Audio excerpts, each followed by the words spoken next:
Raha mbola tsy nahitana vahaolana zany zava-misy eo anivon'ny orinasa JIRAMA nomboka hiverina amin'ny laoniny ny manomboka amin'ny alatsinainy avy izao ny zotra-piaramanidina ao anatin'ny kompania mpitaterana Air Madagascar. Androany tokoa mantsy no nigadona teny amin'izay serana-piaramanidina Ivato izay ny fiaramanidina vaovao Boeing 735-800 vaovao ity fiaramanidina ity ary natao hanampy ireo efa misy ao an-toerana amin'izao fotoana izao entina hanalefahana zany ny olana ao anatin'ity kompania mpitaterana ity.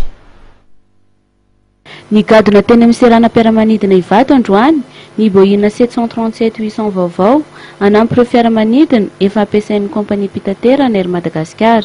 Mahazaka mpandeha miisa 420 ity Boeing vaovao izay manao zotra regionaly sy zotra anatiny ity.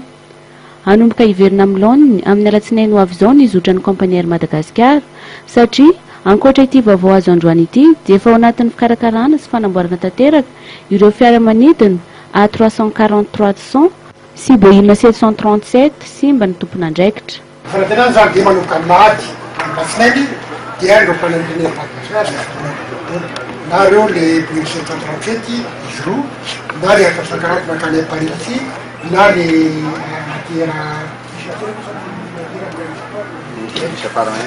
donc zay zany hitanao tamin'ny gazety fa zay nanao plano hoe hiverina amin'ny laoniny ny vola rehetra ny Madagascar tsy tanteraka zay satria misy tany fanatenana zany dia manomboka alatsinainy zany eo respecté voaja tanteraka mihitsy ny programme vaovao ny Madagascar tonatsika antany amin'ny farany taona.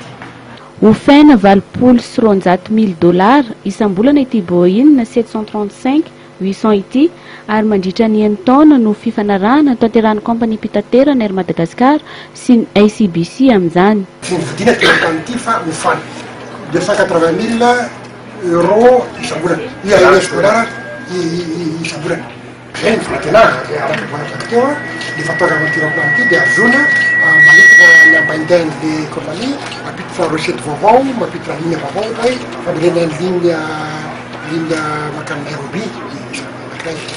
Raha ny voalohany filan-kevitra conseil d'administration ny Armaty dia natao tsara zay hoe azahoarina tsara hoe ahoana ny économique an'ity ity hoe azahoana aminay hoe inona mitetika ho aiza izy io inona recette masana ary tsy nanaiky mihitsy zahay raha tsy afapo tanteraka hoe hitondra soan'ny kompania zany hoe hitondra bénéfice amin'ny kompania ty arity fa tsy vesatra indray ho an'ny kompania.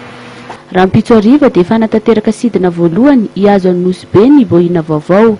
Araka ny nambaran'ny commandant Randrianatoandro Oliverman dia mitsitsy kokoa ny fiaramanidina 735-800 sady isan'ny ronika farany irony ary tena confortable ny ao anatiny.